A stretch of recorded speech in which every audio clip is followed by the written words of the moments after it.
ዛሬ ላይ ግን ሞትን እንኳን ለመስማት ደውዬ ልጄን ስልክ ላይ ስደውል ፋኖ ነው አንስቶ ልጅሽ ተሰውቷል፣ ልጅሽን ገለነዋል፣ ሊዋጋን ሲመጣ ብሎ ጎንደር አጅሬ ተራራ ላይ ነው ያለው የተሰዋ ብሎ ያለ ፋኖ ከመከላከያ ሳልሰማ የልጄ ሞት ከፋኖ ነው ይሰማል።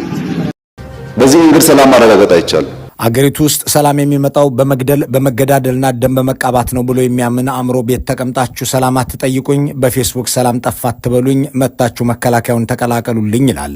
አስገራሚው ነገር መከላከያን ተቀላቀሉ የሚባለው ደግሞ የሚጠብቃችሁ ሞት ነው እየተባለ መሆኑ ነው። የሀገር መከላከያ ሚኒስቴር፣ የፌዴራል ፖሊስ፣ በየክልሉ ያሉ ልዩ የጸጥታ ኃይሎች በየቀኑ መስዋዕትነት የከፈሉ ነው።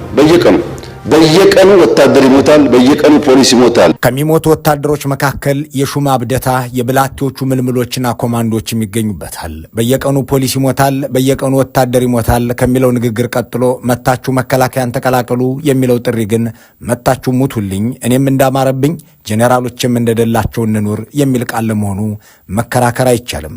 አንድ ሰው የሚጠብቅህ ሞት ነው፣ በየቀኑም ትሞታለህ የሚሉ የጦር ኃይሎችን ጠቅላይ አዛዥ እየሰማ ወደ መከላከያ የሚቀላቀልበት አመክንዮ ምን እንደሆነ ግልጽ አይደለም። ደግሞም ሞት ብቻ ሳይሆን የማይረባ ደሞዝ ወር የማያደርስ ምንዳ እንደሚከፈልም ይናገራሉ። እንዴት ውትድርና ስትመለምል ሰው 100 ሚሊዮን ያለበት ሀገር 5,000 10,000 ማግኘት ፈተና ይሆናል? የኢትዮጵያ ሕዝብ ሊያስብበት ይገባል። አደገኛ ነው። ወታደር ማለት እኮ 5 ቀን 10 ቀን ምግብና መጠጥ ሲከለክሉት ሞታለው እንጂ ሀገሬን አልክድም የሚል ወኔ ያለው ማለት እኮ ነው።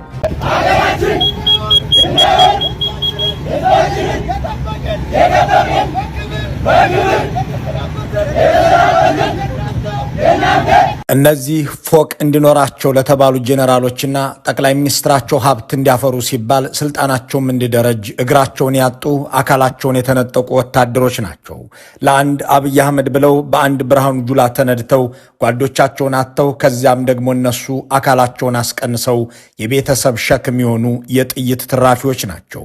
እነዚህን ተጠቅሞ የጣለው አገዛዝ የጦረታ አበላቸውን የቁስል ካሳቸውን አልሰጥም ብሎ በአንድ እግራቸው በአንድ አይናቸው ሰልፍ እንዲወጡ አድርጓቸዋል። በኢትዮጵያ ምድር ውስጥ በብልጽግና ዓለም ድሃ ጄኔራል ተፈልጎ አይገኝም ብሎ መወራረድ አያስበላም። ተዋግቶ የቆሰለ ቆስሎ የተረሳ ተረስቶም የተጣለ ወታደር ግን በየቤቱ ብዙ ነው። አሁን ከቤቱም ወጥቶ አደባባይ ላይ እየወጣ መሰለፍ ጀምሯል።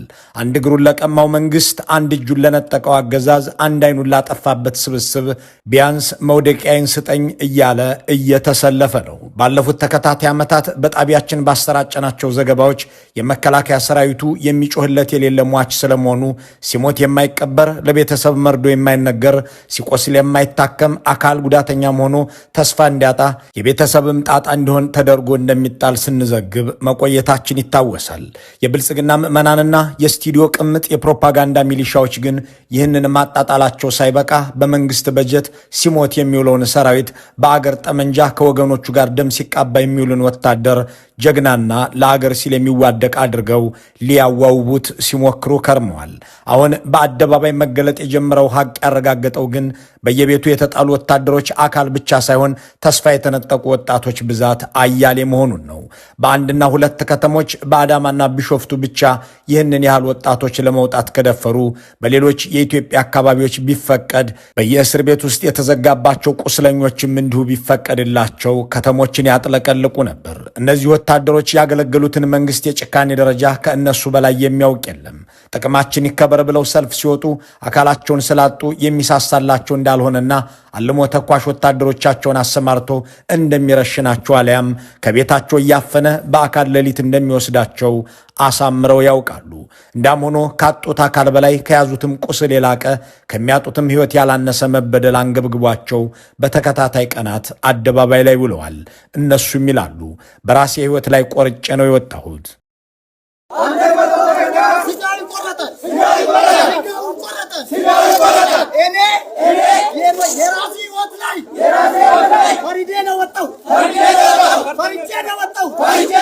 አካላቸውን አጥተው ሕይወታቸውን አስይዘው የወጡት ወታደሮች ቆስለውለት ደምተውለትም እንደማይምራቸው ያውቃሉ። እናም እንደ ጋማ ከብት ተገልግሎ የጣላቸው አገዛዝ እንዳሮጌ ዕቃ አውጥቶ የረወራቸው ስብስብ ቢገድለንም እንሙት ብለው መብታችንን አክብሩ እያሉ ተሰልፈዋል። እና ሃጫሉ ሸለመ እንዲያምርባቸው የድሃ ልጆች ሕይወትና እግር ይገብራሉ። ተስፋ ያያሌውና ሹማ አብደታ ልጆቻቸው እንዲዳሩ እነዚህ አካልና ጓደኛ ያጣሉ። እነ ይልማ መርዳሳ እንዲከብሩ፣ እነ ጌታቸው ጉዲና እንዲደላቸው፣ እነ ብርሃኑ ጁላ በ200 ሚሊዮን ብር የመኖሪያ ቤት እንዲያድሱ፣ ባጫ ደበሌና አበባው ታደሰ ኮንትሮባንድ እንዲነግዱ፣ መሐመድ ተሰማና ዘውዱ በላይ ከሀብታሞች ጋር እንዲዛመዱ እነዚህ ወጣቶች ሕይወት ብቻ ሳይሆን ለዘላለሙ አካልም ያጣሉ። 2 እግርና 2 እጅ 2 ዓይንና 2 ጆሮ ይዞ ከቤተሰቡ የተወሰደ ጦር ግንባርም የገባ ሰው በመጨረሻ የቤተሰቡ ዕዳ ሆኖ እንዳይሰራም እንዳይኖርም እንዳይሞትም ሆኖ ይጣላል። 2 ዓይኑ እንደዚህ እንደምታዩት 2 ዓይኑ ጠፍቷል ማለት ነው። እና እንዴት ነው የጠፋው ካላችሁ ወታደር ነው ያው ግዳጅ ተሰጥቷቸው ግዳጅ በሄዱበት ሳለ ድንገት በሌሊት ደፈጣ ተይዞባቸው ያላሰቡት ተኩሶባቸው በድንገት ከትልቅ ተራራ ላይ አዳልጦት ወድቆ በ2 ዓይኑ ነው እንደዚህ የተፈጠፈጠው ማለት ነው። እና ከ2 ዓይኑ 2ቱም ዓይኖች ተጎድተዋል። አንዱ ከጥቅም ውጪ እንደሆነ ዶክተሩ ነግሮታል ማለት ነው። እና እንደምታዩት አንዱ ዓይን ትንሽ ሕክምና ካገኘና የሚከታተል ከሆነ ተስፋ እንዳለው ነው የነገረውና ዓይኔ ጠፋ ብሎ ለልመና የሚዳረግ ትውልድ ለልማትና ለአገር ስኬት መሰለፍ ሲገባው ለአንድ ጠቅላይ ሚኒስትር የስልጣን ዘበኛነት ሲል አካሉን የሚነጠቅ ወጣት የመከላከያ ጄኔራል ፎቅ እየደረደረ እንዲኖር፣ የብልጽግና ሹም በሀብት እየከበረ እንዲቀጥል፣ የአገዛዝ ቤተሰብ ኑሮው እንዲመቸው የማይደገም ሕይወቱን የማይተካ አካሉን እንዲህ እያጣ ቀጥሏል። ለአገር መጠበቂያ ሳይሆን ለዙፋን ማዳኛ በየተራራው የወደቀ አካል ጉዳተኛ ሆኖም የቀጠለ የተጣለ ወታደር በአዛዦቹ አይታወስም፣ ያዳነው ስልጣን አይታደገውም። የሀገር መከላከያ ተብሎ በሕግ የተቋቋመው መስሪያ ቤት የአንድ ግለሰብና ግብረ አበሮቻቸው የስልጣን ዘበኛ ሆኖ ከራሱ ወገንና ሕዝብ ጋር ፍልሚያ ከገባበት ጊዜ አንስቶ በየጥሻው እየወደቀ የጅብ ቀለብ የአሞራ ሲሳይ የሆነ ቀጥሏል። ጠቅላይ ሚኒስትሩም እንዳሉት በእሳቸው የስልጣን ዘመን አንድ ወታደር ለኢትዮጵያ ሉዓላዊነት ሲል ለአገር ደህንነት ሲባል አልተሰዋም። ለአንድ ወንበር ሲባል ግን በመቶ ሺዎች እንተላለቃለን እንዳሉት 100 ሺዎች እያለቁ ቀጥለዋል። ራሳቸው አብይ እንዳመኑት ባለፉት 8 ዓመታት የተወረረን የኢትዮጵያ ግዛት ለማስለቀቅም ሆነ እንዳይወረር ለመከላከል አንዲት ጥይት አልተተኮሰችም። ኢትዮጵያውያንን ለመጨፍጨፍ ግን ድሮንም፣ ሚሳኤልም፣ ስናይፐርም፣ የአውሮፕላን ቦምብም፣ ታንክም፣ መድፍም ተተኩሷል። ዓለም ያፈራው መሳሪያ በኢትዮጵያውያን ገላ ላይ ያልተተኮሰ አለ ከተባለ ኒውክለር ብቻ ሳይሆን አይቀርም።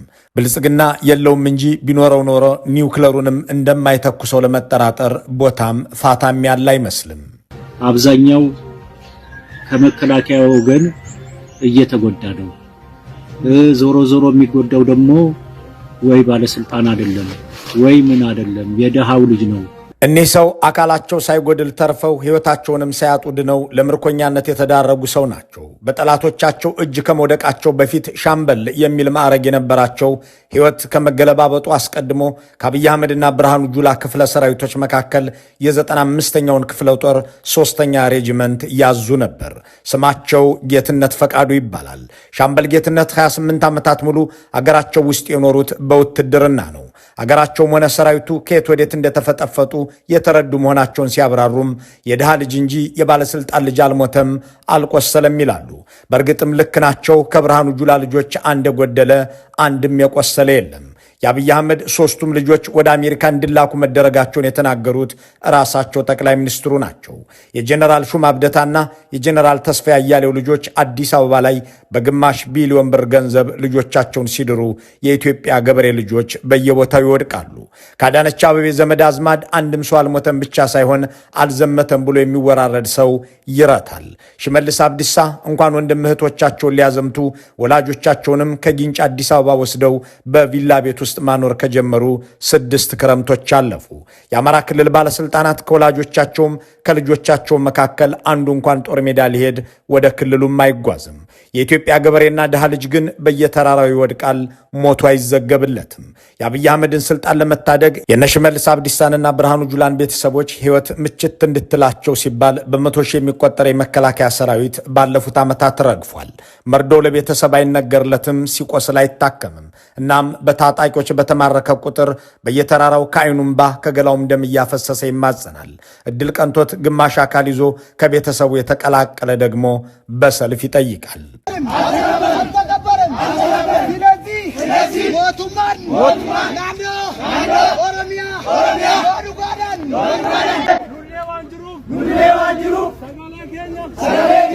በኢትዮጵያውያን የቆየ ባህል ብቻ ሳይሆን በመከላከያ ሚኒስቴርም ባህል ሕይወቱን ለከፈለ የወታደር ቤተሰብ ድጋፍ ማድረግም ሆነ እነሱ በቦርድ በሚሉት መንገድ ቆስሎ የወጣም ወታደር እንዲደጎም ማድረግ የቆየ ልማድ ነው።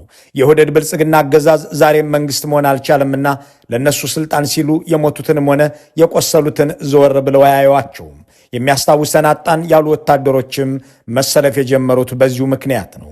ይህ ድርጊት በሁለት ከተሞች ላይ ብቻ የታየ እንጂ በሌሎች የአገሪቱ አካባቢዎች ውስጥ አካል አጥቶ በየታዛው የሚውለውን አካል ጉዳተኛ ወታደር የሚያውቀው የወለደና ያሳደገ ብቻ ነው። እስካሁን በየእስር ቤቱ የታጎሩ ቁስለኛ ወታደሮችን የሚያውቃቸው ደግሞ አሳሪያቸው ብቻ ነው። ቀየውም ጦር ሜዳ መሬቱም የሰራዊት መያ የሆነበት አርሶ አደር ስቀብሩዬ መጨረስ አቃተኝ፣ አስከሬን ዝም ብለን ብናይ እግዚአብሔር በቁጣ በበረዶ ይመታናል ብለን እየቀበርን ነው ይላል። ይህን ሁላ አስከሬን ዛሬ አልገፋው ብለን እንዲያውም ነገ እንቅበር እያልን ነው።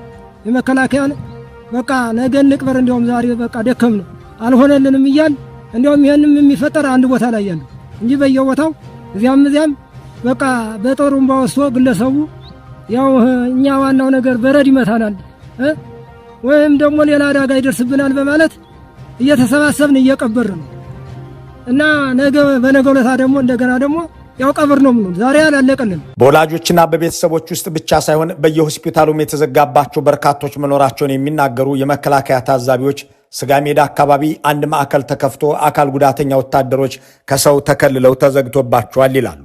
ይህንን ለምን አደረገ ብለን የጠየቅናቸው አንድ የመከላከያ ኃላፊ የጦር ጉዳተኞቹ ከመብዛታቸው የተነሳ ወደ የቤተሰባቸው ቢበተኑ አዳዲስ ምልምል ያሳጡናል፣ ጦር ሰራዊቱን የሚቀላቀል ወታደርም ይጠፋል።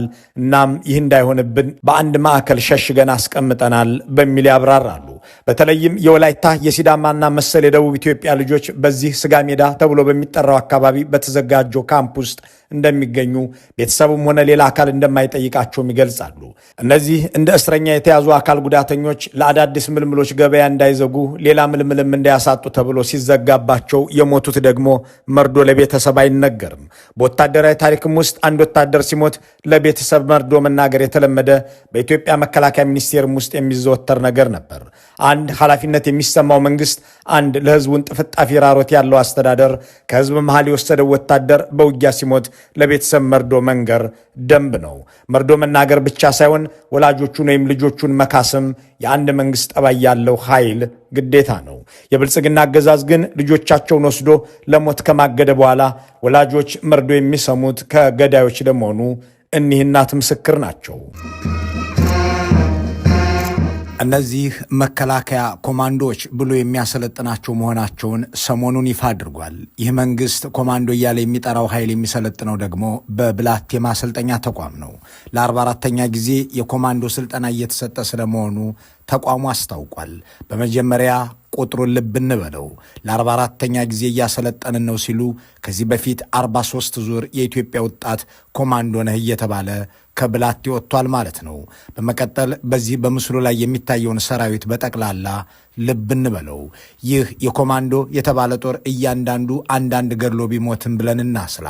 ስንት እናት ያለ ጧሪ ያለ ቀባሪ እንደምትቀር፣ የስንት ወጣት ሕይወትና ተስፋ እንደሚቀጭ፣ የአገር ህልምም እንደሚቀጭጭ እናሰላስል። አክለንም ለመሆኑ ከዚህ በፊት በ43 ዙር ሰልጥኖ የሄደው ጦር ሰራዊት ኮማንዶ የተደረሰ ምንስ ድል አመጣ ብለንም እንጠይቅ። ብልጽግና ባለፉት 7 የውጊያ ዓመታት አንድም ጦርነት አሸንፎ ያውቅም። መንግስትነትን የሚያህል ግዙፍ ስልጣን ይዞ በጥቂት አቅምና ዝግጅት የሚደመሰሱ ክፍለ ጦሮችን የሚያሰማራ መሆኑን የሚክደው አልሆነም። እናም በኮማንዶ ዙር ብቻ 44ኛው ላይ ደርሷል። ከዚህ ቀደም 43 ጊዜ የሰለጠኑትና የተሰማሩት ኮማንዶዎች እየተደረሱ ብሎ የሚነሳ ህዝብ ልጆቻችንን የታስገባችኋቸው የሚል ወላጅ እስኪገኝ ድረስ 44ኛው ዙር ላይ ደርሰዋል። እንጀራቸው መዋጋትና ጦርነት ነውና ብልጽግናዎች ገና 45ኛም 55ኛም 65ኛም ዙር ሊያሰለጥኑ ይችላሉ። 44ኛ ዙር ኮማንዶ ሰልጣኞች ሲመረቁም ሲማሩም በጄኔራል ሹማ ብደታ ስር የሚሰማሩና የሚሰሩ ናቸው። ልጃቸውን በአዲስ አበባ ሚሊኒየም አዳራሽ በ300 ሚሊዮን ብር ወጪ ደግሰው የዳሩት ሹማ ብደታ ልጃቸውን ሐዊን ለሌላኛው የኦህዴድ ጄኔራል ተስፋ ያያሌው ልጅ ለናኦል ድል ባለ ሰርግ የዳሩት ሹማ ለኢትዮጵያ ወጣቶች ያዘጋጁላቸው ሰርግ ሞት ነውና ባሳለፍነው ቅዳሜና እሁድ ብላቴ ነበሩ። እጩ ሟቾቻቸውን ለመጎብኘት ለማበረታታት የብላቴውን ወታደራዊ ሰፈር የልዩ ዘመቻዎች እዝ ማሰልጠኛ ብለው የሰየሙት ብልጽግናዎች በዚያ ተራራ መውጣት፣ ከገደል ላይ መወርወር ወዘተ የሚያስተምሯቸውን ሰዎች ከ3 እና 4 ወራት የለብለብ ቆይታ በኋላ ወደ ግንባር ያሰማሯቸዋል። ከዚያም በየተራራው በየሸለቆው ይወድቃሉ፣ ይቀራሉ። ባለፉት 7 ዓመታት ከዩኒቨርሲቲ ከተመረቁት ተማሪዎች በብዙ ጥፍ የሚልቁት ከጦር ማሰልጠኛ የወጡት ናቸው። ለአብነት በ2017 ዓ.ም አምና ማለት ነው ከጦር ካምፖች የተመረቁት ወታደሮች ጠቅላላ ብዛት 68926 ሲሆን በዚሁ ዓመት ወደ ዩኒቨርሲቲ እንዲገቡ የተፈቀደላቸው ግን 49000 ናቸው። አሳዛኙ ነገር እነዚህ ወጣቶች ሕይወትም አካልም ማጣታቸው ነው የሚለው ቁዘማ እንዳለ ሆኖ ሌላ ጎምዛዛ እውነትም አለ። ገድለው መሞታቸው ሳይበቃ የሚሞቱት የጥቂት ሹማምንትን ስልጣን ለመጠበቅ መሆኑ በእርግጥም ጎምዛዛ ሐቅ ነው። በየደረሱበት ጠላትን አይቀጡ ቅጣት የሚቀጡት የምድር ድሮን የተሰኙ ባለቀይ መለዮቹ ይጠቀሳሉ። ፊልድ ማርሻሉ ጠላትን አይቀጡ ቅጣት የሚቀጡ የሚሏቸው የምድር ድሮን እያሉ የሚጠሯቸው ባለቀይ ልብሶቹ ሰዎች የትኛውን ጦርነት በአሸናፊነት አጠናቀው አገር እንዲረጋጋ ሰላም እንዲመጣ አደረጉ የሚለውን አይገልጹትም። በድሮኖቻቸው አራስ እንደገደሉ ሕፃን እንደገደሉ ሁሉ በእነዚህ በባለቀይ ቦኔት ወታደሮቻቸውም የተረሸኑባቸውና የተደፈሩባቸው ስለ ውዶቻቸው ሲሉ አያሌ ማስረጃ ማቅረብ ይችላሉ። ባለቀይ ልብሶቹ ወታደሮች የአገርን ዳር ድንበር ለመጠበቅ ወራሪን ለማስወጣት አሊያም የአገርን ብሔራዊ ጥቅም ለመታደግ ወደ ግንባር የሚሄዱ አይደሉምና ወንድሞቻቸውን ገድለው ሊሞቱ፣ ወገኖቻቸውን አቁስለው አካል ጉዳተኛ ሊሆኑ ተረኞቹ ስልጠና ላይ ናቸው። ወጣቱ ወደ ማሰልጠኛ ማዕከል በመምጣት ስልጠና መውሰድ አለበት። መላው የኢትዮጵያ ሕዝብ ልጆቹን መርቆ በመላክ ይሄንኑ የኢትዮጵያ ሕዝብ ተገንዝቦ መረባረብ አለበት። እነዚህን ወጣቶች ላለፉት ዓመታት ያሰለጠኑ ታዛዦች አሁንም በሕይወት አሉ። እነዚህን ወጣቶች ከተለያዩ የማሰልጠኛ ጣቢያዎች ወደ ጦር ሰፈር ያሰማሩት መኮንኖች ማዕረግና ደሞዝ፣ ምቾትና ኑሮ ጨምረው አሁንም ኑና ተዋጉልን እያሉ ቀጥለዋል። የላኳቸው ወጣቶች ግን በቦሩ ሜዳ መስክና በጦሳ ተራራ፣ በየጭላ መንደርና በቆላ ተንቤን ኮረብታዎች፣ በወለጋ ጫካዎችና በጎጃም መንደሮች አስከሬናቸው የሚያነሳው አጥተው የሰማይ አሞራ የምድር አውሬ ተጫውቶባቸዋል። እነሆ የኢትዮጵያ ወጣቶች ሁሉ ወደ ሞት ቀጣና ይገባሉ። ለዩኒቨርሲቲ የታጩ ብላቴ ይገኛሉ። የአገሪቱ አምራች ትውልድ ወደ ሙያ ማስተማሪያዎች ሳይሆን ወደ ወታደር ማሰልጠኛዎች ይወሰዳል። ለወግ ማዕረግ በቅቶ ከእናት አባቱ ቤትም ተመርቆ አሸኙትም ወይ ተብሎ ሊዘፈንለት የሚገባ ወጣት ወደ ጦር ሜዳ ይሸኛል ለሞት።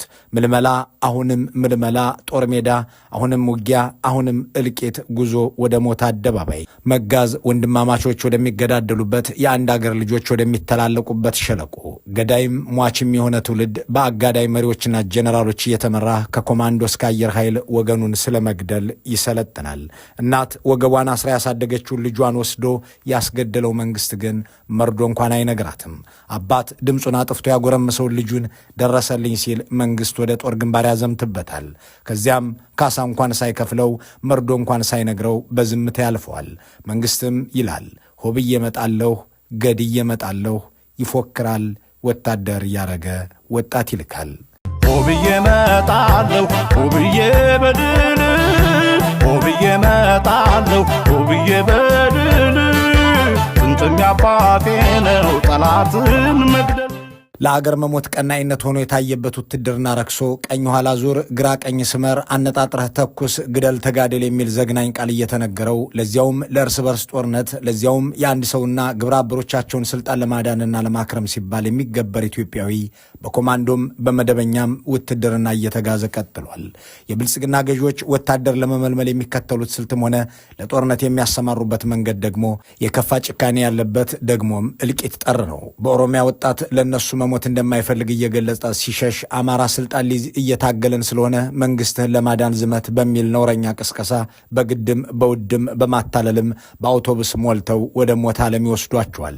የአማራ ክልል ካድሮች ስልጣኑን ኦሮሞ ጠቅልሎ ይዞታል፣ ውስጥ ገብተን እየታገልን መቀላቀልና መረከብ አለብን እያሉ በሚደርሱበት ቀበሌ ይበተናሉ። በአንድ ወቅት ጠቅላይ ሚኒስትሩ የመከላከያው ፓወር ባንክ ሲሉ የጠሩት የወላይታና የሲዳማ ወጣት በጉልበት ይታፈሳል። ለመዝናናት ማዕከል የተገናኙ ወጣቶች ስራ ፍለጋ ከቤት ወደ ከተማ የገቡት ዜጎች ይጋዛሉ። ይህንን የሚያደርገው መንግስት ገብታችሁ ካልተዋጋችሁና መከላከያን ካልተቀላቀላችሁ ቤት ተቀምጣችሁ ሰላም አምጣት ትበሉኝ ካለ ቆይቷል። በተደጋጋሚ ተጨማሪ ሰው ኃይል እንፈልጋለን፣ ኑና መከላከያን አጠናክሩ፣ ኑና ፖሊስ አጠናክሩ ስንል ያልሰማ ጆሮ በፌስቡክ ቢጨው ኢትዮጵያን አይታደጋት። ና መከላከያ ግባ መልስ የለም፣ ና ፖሊስ ግባ መልስ የለም። ቤት ተቀምጦ ሰላም